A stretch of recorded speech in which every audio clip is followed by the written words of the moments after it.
on, everybody? Welcome back to Birdies and Banter. Whoop whoop, episode 9. We are coming to you live from the 831. Whoop whoop. 153rd, the Open Championship, aka used to be known as the British Open, but they have changed that, I don't know, so many years ago. Yeah. And by the way, I hope you guys are doing well. And thank you, Patrick, for that little mini whoop whoop introduction. Hopefully, Whoop, the arm bracelet company, can sponsor us pretty soon. Ooh, that'd be Um, nice. yeah.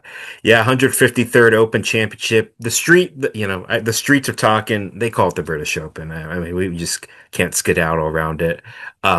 We know what they're playing for, the Claret Jug. To me, I think the two majors that any men's professional golfer want to win, just because of the trophy and the historic lineage, is the Open and it's the Masters, and those are 1A, 1B.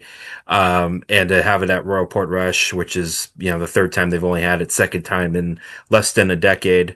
After Shane Lowry, we saw him just dominate on that weekend in 2019, and just had probably one of the more enjoyable celebrations in golf, considering, that's in his backyard, basically, winning in Northern Ireland, but, Ireland down south below, Northern Ireland. So yeah, it's going to be a fun test of golf. I know it's supposed to rain. I'm not sure about the wind. If it rains, the greens will soften. You'll get some low scores. If it's windy, you'll get some high scores. But it should be a lot of fun. And one thing I like about this too is that you and I are night owls. They always have coverage at 10:30 at night. It's on Peacock, but you can watch like the first, I don't know, five or six groups before you go to bed. And then when you wake up, guess what? It's still on. It's like ESPN with They're Stephen A. still Smith. playing. Yeah, he's got the same cats on. So Yeah. yeah, it's one of my favorite majors to watch, or favorite one of my favorite events to watch out of the sports calendar. Yeah, Royal Portrush. It feels like they've had this the last time, like you said, 2019. It seems like it was just like a couple of years ago. The way people are talking about it. Rory is returning home. Uh, he's from the area. This is his home course. Like you said, Shane Lowry. Uh, Yeah. doesn't Fleetwood have ties to the course as well? Yeah, mostly all like the European guys, who are like Ryder Cup, tend to play there a lot. Paul McGinley, the analyst on Golf Channel, Darren Clark. I think he got interviewed yesterday, and of course he won the Open back in 2011 at Royal St. George's. But in the bio it says played thousands of rounds, quote unquote, at Royal Portrush. I thought that was funny. So yeah, Nice. this is I think this is special just because, like I said, it's in their backyard. I mean, Padraig Harrington will be there. Yeah. I think Shane Lowry has a Shane a Lowry. portrait and a mural Yeah, as soon as get to yeah. the course. So it's Rory pretty still cool. has the course record there. I think he shot like a 62 when he was like 14, 15 years old. Missed the cut. And then they had it back in 1941. And we can't leave this guy's name out. Max Faulkner, who won this back in 1951. It was a 3-day event, by the way. 285 3 under. So that was his only only major, but Nice. not a lot of tournament lineage. I mean, just a lot of lore considering, it's the only tournament, it's the only Open that's held outside of Scotland, believe it or not, or Scotland and England. So Northern Ireland, it's that always that golf course. Yeah, I mean we don't have many storylines going into this major. It's not like the last two where people were trying to complete the Grand Slam here. Um, but will one of the three major winners get the second win this year? This was the time that Schauffele already won one, and then he went on to win another one. But Scotty Scheffler was having one hell of a year and beat Xander out for Play of the Year. But Yeah. Rory won this year, Scotty won, and then JJ Spawn won this year. Any of those three? I mean, you gotta think Rory and Scotty probably the favorites. JJ Spawn, I don't think he's a over the pond type player. But you never know. He did win in the rain uh, in the last major at the U.S. Open. So I don't know what version of Rory we're gonna get. Are we gonna get petty Rory where he's just like not talking to the media? Are we gonna get I'm happy Rory where he just has that bounce in his step? Or are we gonna get I'm thankful to be here, Rory. I don't know what version of Rory we're gonna get, but based on the golf, I mean, he finished second to Chris Gotterup, who had the biggest win of his career at the Scottish Open, considering that's probably one of the best fields when you combine the DP World Tour and PGA Tour. So I think Rory's starting to a new corner. Obviously, I think this is a different type of pressure when you're playing in the open in your backyard. And you're probably gonna have like one lost friends that go to this. I mean, come on. Mm. Northern Ireland's not that big of a place, believe it or not, on the map. So I think you'll see a lot of pressure, internal pressure for sure. Especially, I think this will be bigger than what he did at the Masters because Masters is gonna be there every year. You don't know when the next Open at Royal Port Rush is gonna be. Scotty, he had his best finish there last year. I don't know. I mean, it depends on the ball flight. He's more of a high ball flight type of guy, so I would like to see him utilized more to like line drivers and Yeah. stuff like that. How I did think you he's. feel about his press conference where he was getting more philosophy and like, winning isn't everything that he's chasing and I mean, got weird I vibes from him. yeah. I woke up. I woke up because, by the way, folks, I played at Olympic Club for USA Intermediate Day. I'll share more of that on the Instagram machine. Um, Weird flex. but yeah, yeah, weird flight, yeah, for sure. People were like, "Oh my God!" Don't worry. Shot 89 there. But yeah, Scotty, when I woke up, it's like this is the deepest conversation or press conference you'll have on Instagram. Like, okay, let me just watch this while, whatever. And then he was talking about, you only get like 2 minutes. I get it. Just Yeah. golf is not everything. But will you tell the same thing to Brian Campbell, who got his first two wins? Rafael Campos, who got his first win last year. Who else? Aldrich Portugues, who just won the Rocket Mortgage Classic. I mean, it depends on the player. I think I kind of get the messaging of Scotty, but I mean, what if we get an underdog story to win the Open? One that comes to mind is Ryan Peake. For those of you that don't know, Mr. Peake won the New Zealand Open back in March. That wasn't on Golf Channel or anything like that. It was like on Sky Sports. But his story is pretty interesting because he was in a biker gang. This gentleman was in a biker gang in Australia. Basically, they're like the Hells Angels down there, and he got arrested for, I believe, assault with a deadly weapon. Beat down his victim. It was like a drug deal gone wrong, and the Golf Channel just showed a phenomenal story. You guys can find the video on social media and YouTube. But yeah, he just came back from the depths of hell, being in jail for 7 years, and then his old golf coach calls him up saying, "Hey, I'd like to stay in touch with you.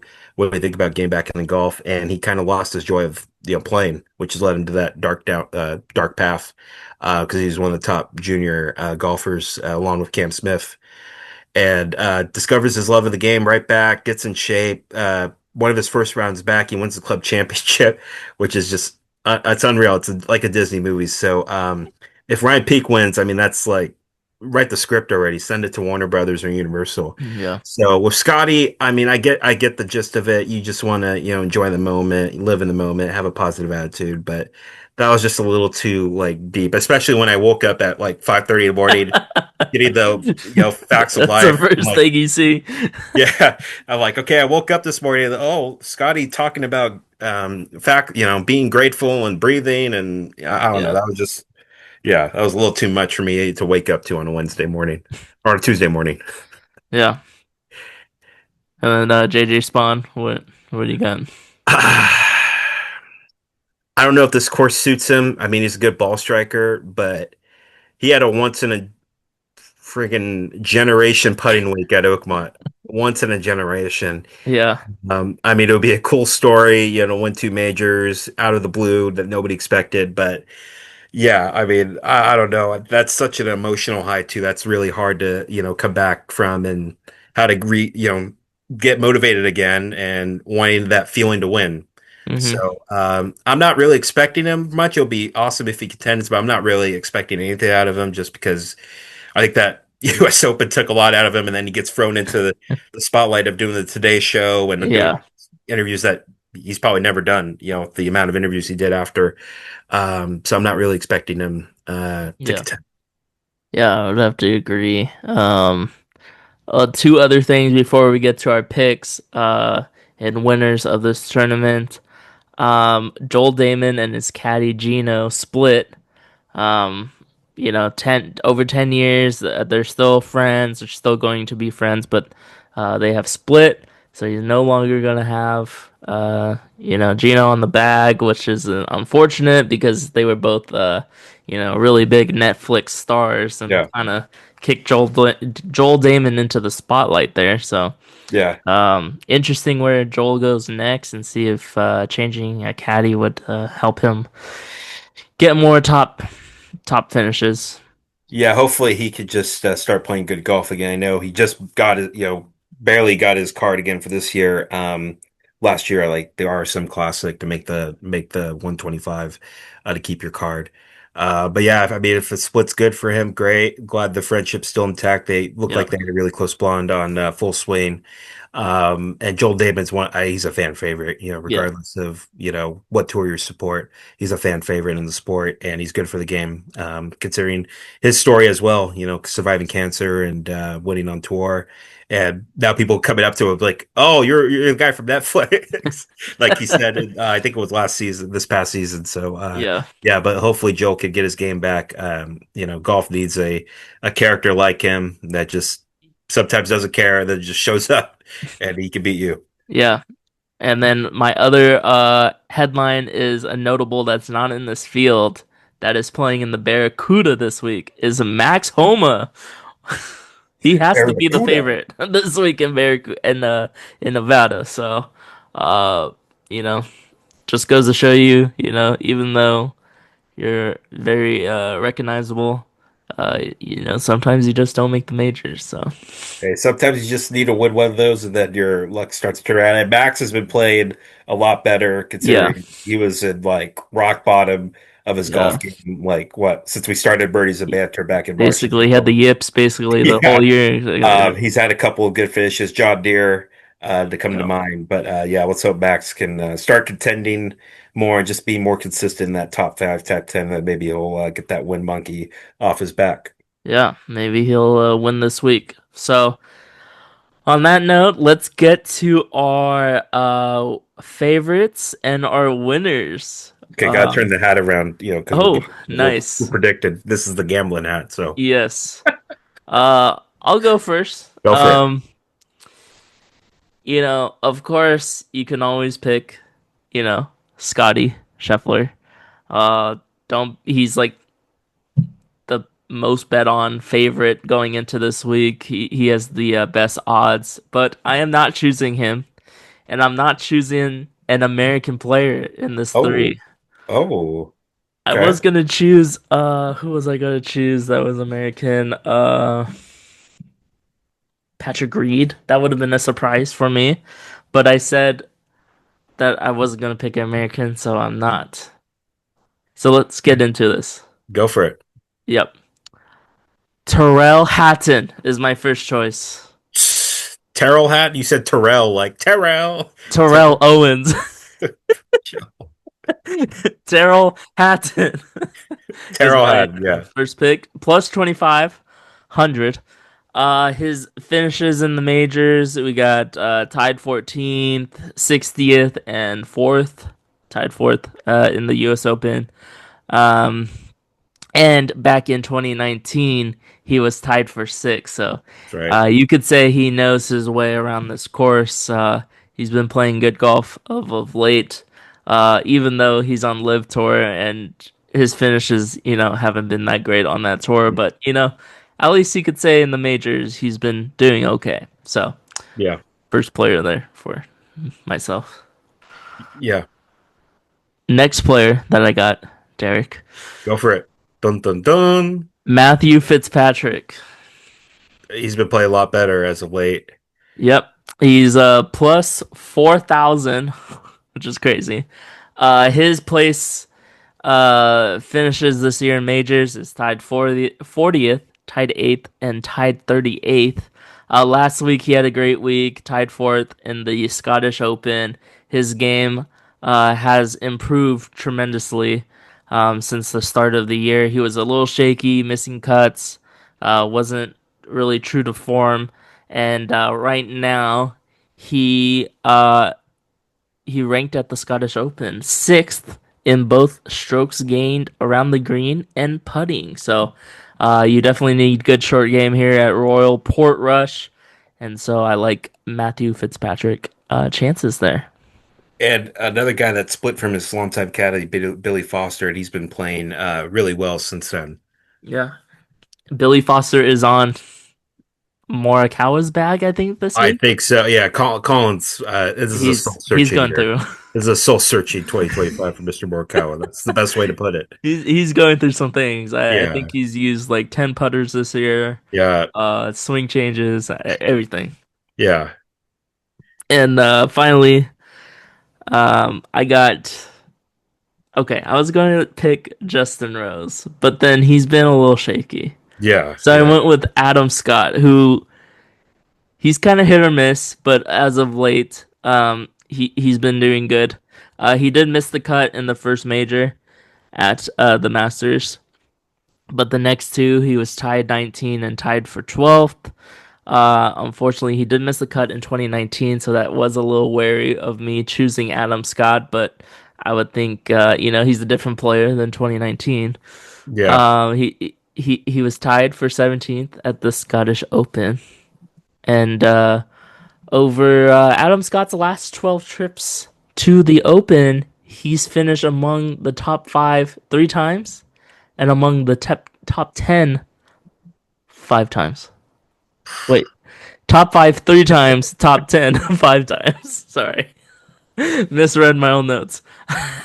yeah, yeah. Ernie, after 2012 Open, I remember watching that one in Hawaii at Royal Lytham in St. Anne's. When Adam Scott had like a, I don't know, two-shot lead and then just missed putt after putt. And Ernie Els wound up winning the next major, 2013. We all know what happened. Defeated Anel Cabrera in the Masters. So, hey, I know it was heartbreaking just because he could not get anything going at Oakmont on Sunday. Hey, let's see. I mean, I think if Adam Scott wins this week, that he's in the Hall of Fame without a doubt. Yeah, Put him in. But I like those picks. I was gonna go with Patrick Reed as well. I know he won Live Golf Dallas, I believe. yeah, I'm just worried about his driver because you need to be accurate off the tee. He has everything else, but big week for him, especially since big week for all the Live Tour guys if they want to make a shot at the Ryder Cup. Consider this is their last opportunity to do so. All three of these guys are good ball strikers that I picked, and then I'll go into our social media picks here before we wrap it up. Tune the band up for my boy, the number fifth golf player on planet Earth, Russell Headley. Listen, yeah, Russell, we already know he won the Arnold Palmer. Um, got a fifth place at the Memorial, runner up at the Travelers. This is a ball striker's paradise. I feel like if he could just keep it in the fairway, make a couple putts in a row. He that almost did not happen at the U.S. Open. Just putter just went south on him. I feel like Russell Henley can shock the world and get that elusive major and officially kind of become a star to complete this rejuvenation that we see out of him out of the past 4 or 5 years or so. Another guy that was in the swing wilderness that was in contention is the guy that from Norway. That's Victor Hovland. One reason I like Hovland, I think he's just finally found his swing. He's finally kind of regained that positive attitude. He's had three finishes in the top 13 at the Open. Um, we've seen parts of it where he struggled. Even the Valspar, he had a terrific back nine, won that. He says, my game still sucks. He's going to win a major. This could be the week. Um, I think, like I said, if it rains heavily there and there's no wind, I think he'll, benefit from that, considering he can just hit a low liner, let it run, let it check up. And he loves being that heat of the moment. My concern, of course, is the putter. Just make putts, dude. Make putts chip shots, please make them. Um, yeah, I think Victor Hovland has a good choice. good chance to lift the Claret Jug. But my guy that has been on a surge, and I don't really pick a Live Golf Tour player. I haven't really done that probably since Brooks, maybe. Um, John is Robb. this? Yeah, of course, you guessed it. Legion 13, baby. Oh, I put 23. I've been up for a while. Legion 13, baby. John Robb. Uh, the guy has been sensational in majors since his seventh place finish at Royal Troon. Um, Finished inside the top 10 last year too with that bad weather. And he's been on a mission ever since. I mean, you look at his major starts, tied for 14th, was technically, in contention, just faltered off. PGA, we all know what happened with that, wayward shots on 16 and 17 at Quail Hollow. And then the US Open, he was basically in it, just a couple bad shots. I think that, obviously making sure he maintains his composure. Because you don't want him to explode on the 15th, 16th hole. But he has the game, he has the tools to get his third major.